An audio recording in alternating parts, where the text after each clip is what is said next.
Hello and welcome to another AIC Productions video. Today I have another compaq. So I did a video series on getting a compaq Presario, an old computer, see if it's really usable today.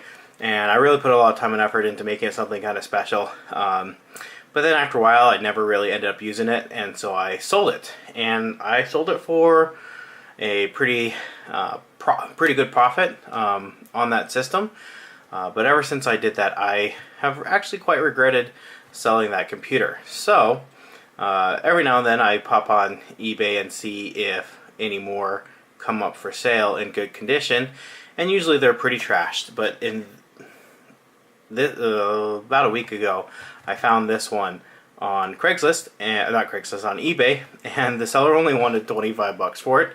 And so I gladly paid him the $25 and got this laptop. And it has all the keys, which is something that seems to be missing on a lot of them, is they've lost keys.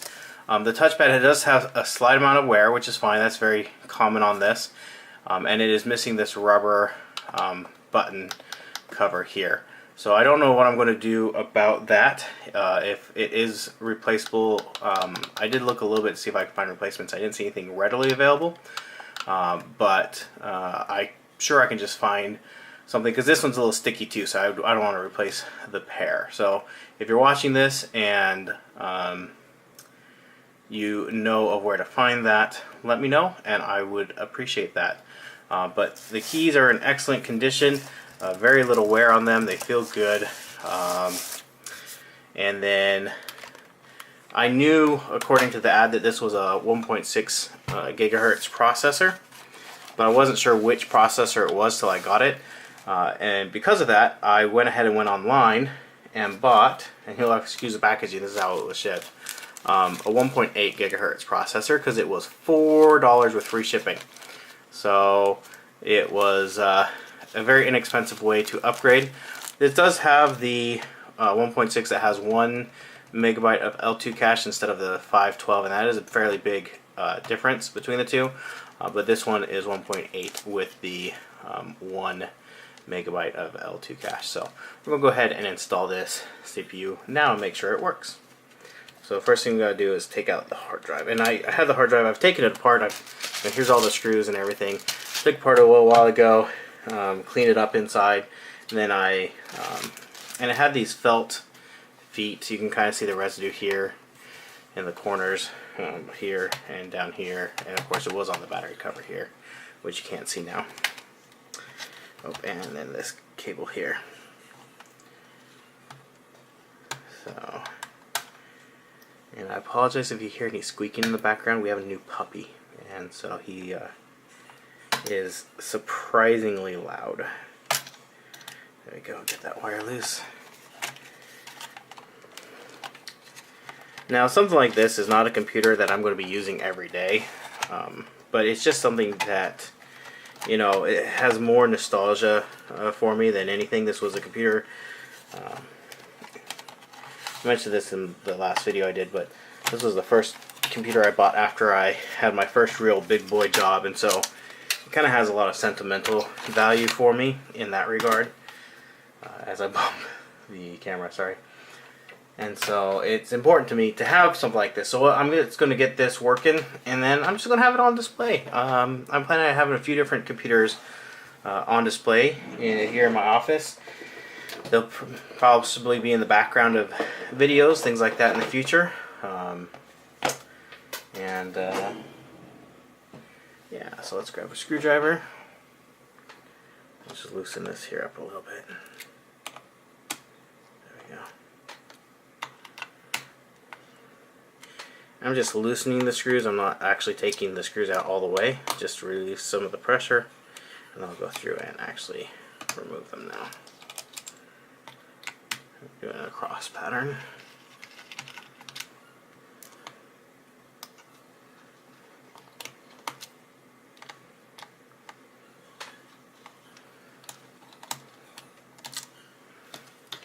Power for the fan, because this all comes off as one unit. And like so. Now this has a thermal pad for the chipset right there, and has this weird metal foil thing with thermal paste underneath it. And what I'm going to do is actually clean that off and just have straight thermal paste on there. And we'll do that here in a minute off camera.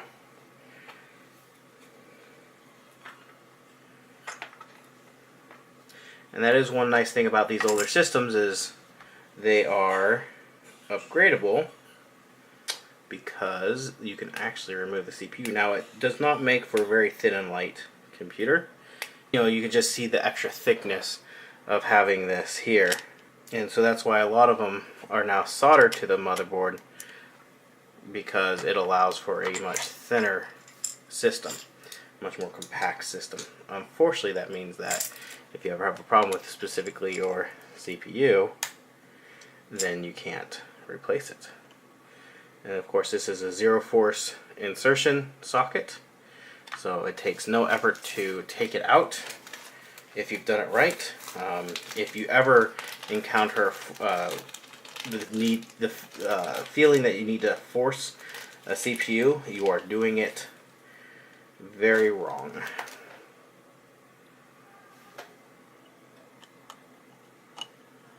You can see how that just should just sit right in that socket.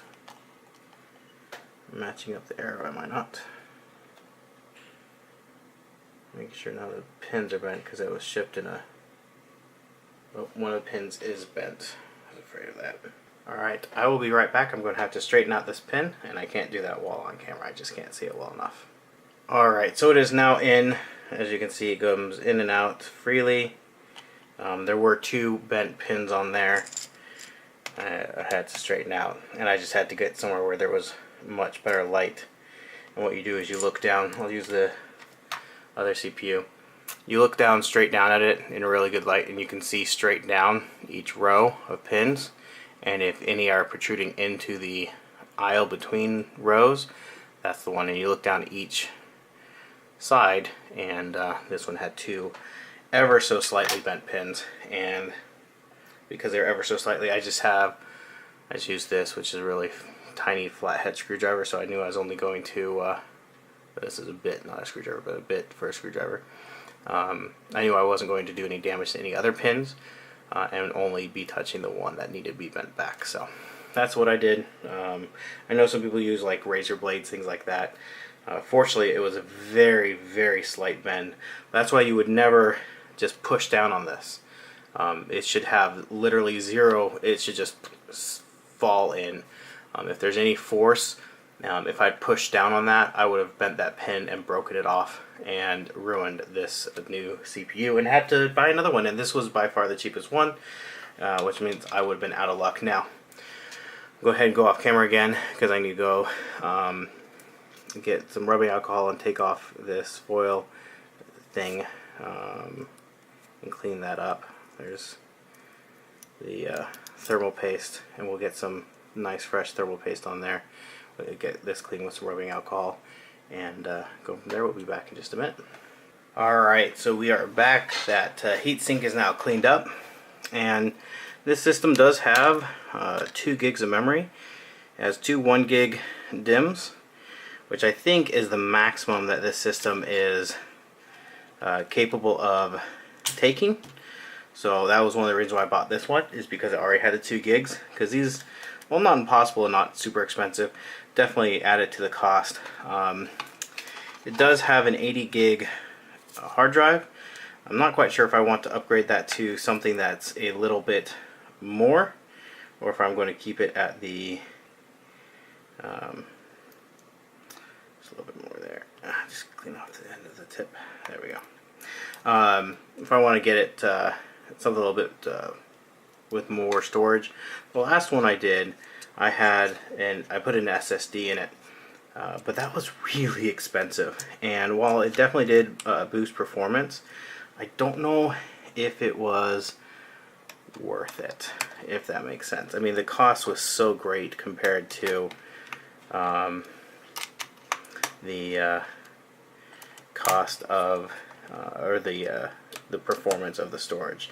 I mean, it is just an IDE drive, so You know, an SSD really can't take advantage of the additional speed, or the IDE can't really take advantage of the additional speed you get from having an SSD. And so, you know, your read-write times are improved and your seek times improved, but is it improved by that much? It's again a big cost to add the SSD storage. So I may do compact flash, but even that's still pretty pricey. Compact flash drives are surprisingly expensive. I went looking for them, and I have a 32 gig, I want to say, but if I wanted any more storage than 32 gigs, it was a big bump in price on those. So I'm not sure if I want to do that. If you have an opinion, or if you know of an inexpensive SSD, because like you can get a 120 gig SATA 3 drive for like $40, and if I can do that, I would. But I think the last time I looked, can't find an IDE one that's less than like 120 or 100, so 4 times as much, and they're only like 64 gigs. So it's a huge bump in price.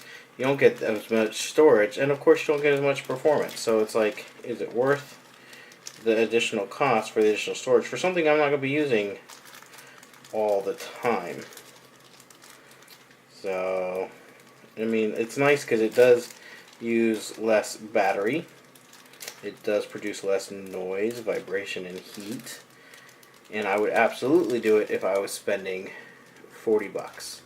But $120, $130 for essentially slightly better performance and slightly better battery life and slightly better.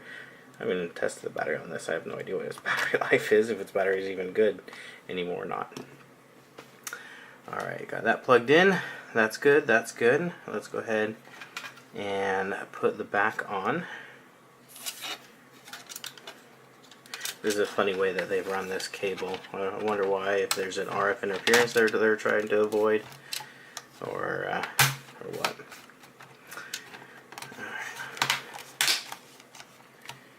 So this cable gets run up over here, under here, over that, under here, and through that little channel. The black one plugs in right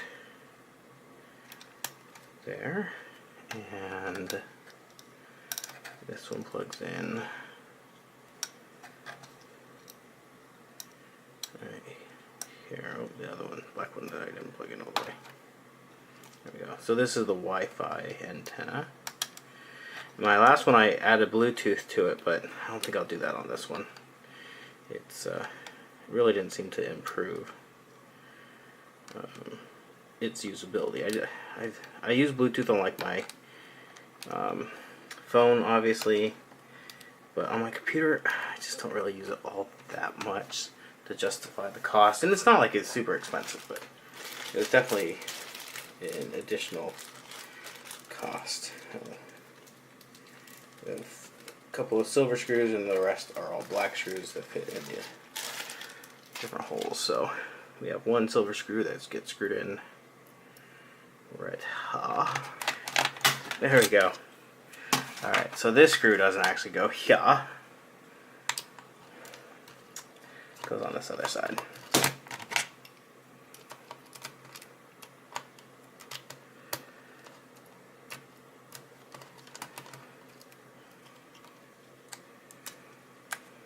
Come on.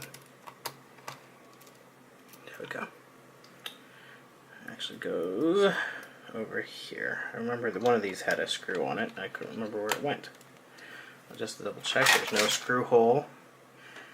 Nope, not right there. Alright. Open up my mouse. Turn on my other screen. Leave this over here.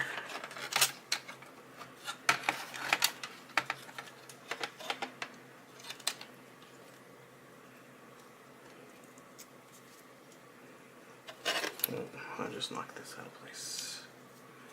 It goes right there.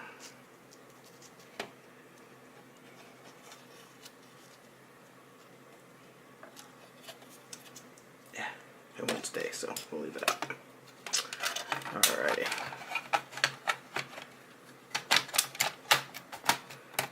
There we go.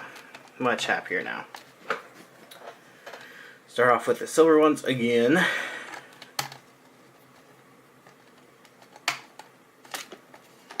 And I bumped the camera again.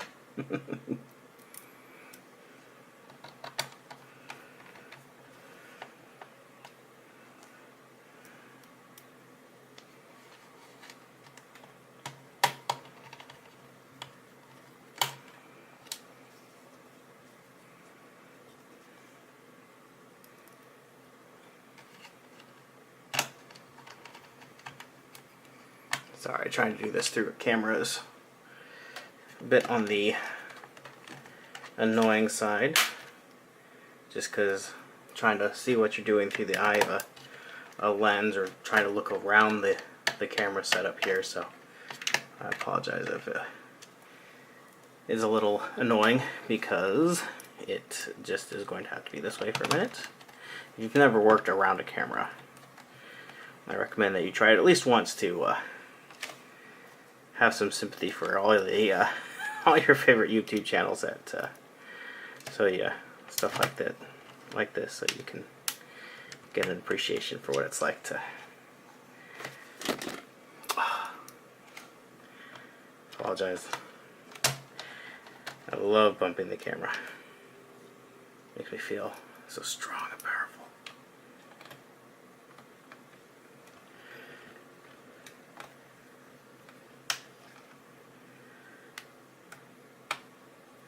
So I have a question for you guys, anybody watching this. How old are you? What do you do for your birthday? See, my birthday was recently. I'm now mid-30s. In fact, I'm right in the middle of my 30s. I'm 35 years old.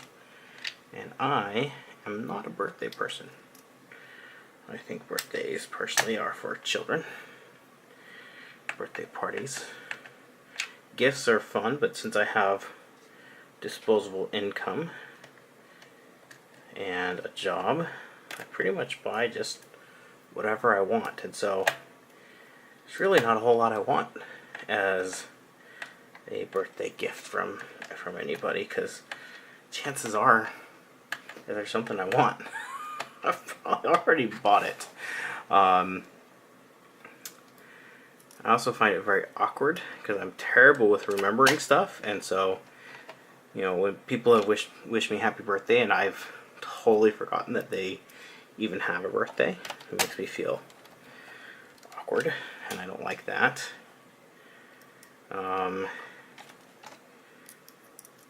So I want to know. That's how I feel. I'm a crazy person. How do you feel? What do you do for birthdays? Are you like me and not much of a birthday person?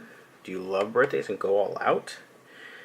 Do you have somebody in your life that goes all out for you, and you don't have to go all out because, you know, it's the work's been done for you already? I want to know. That's something that is interesting to me.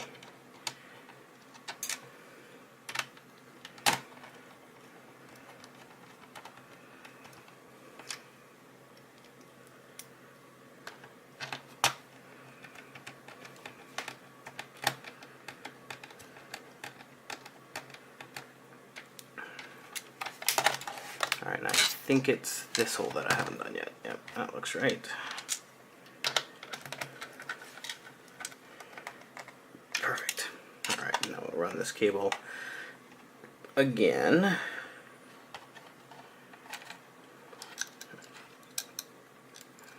Up on the antennae. Such tiny little things.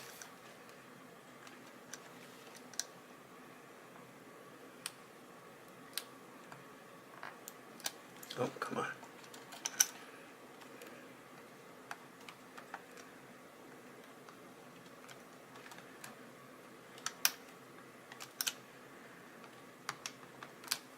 Tell that's not on there. Nope.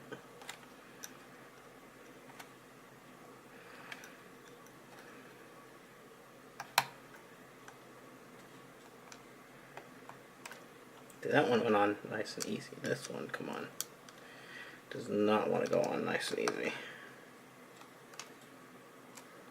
There we go. I got it. Alright, so I believe this one is next.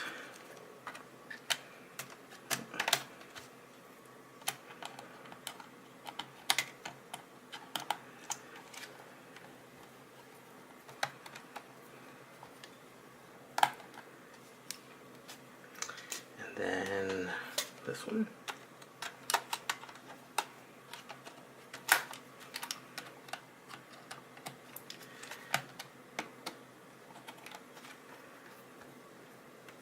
So the ones where you have to screw down one side partially and then the other side completely, and then you go back and finish up the other one. That way you don't damage the cover, because you know these plastics now are getting... How old is this computer? Came out, I know I bought the one I had in 2005, so it's 13 years old now. It's 2018 when I'm making this video. So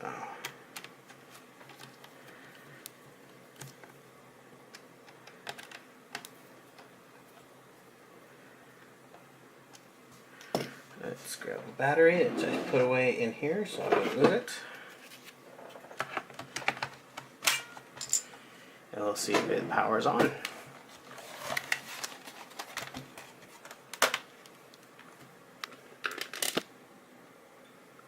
Just excuse my dirty desk.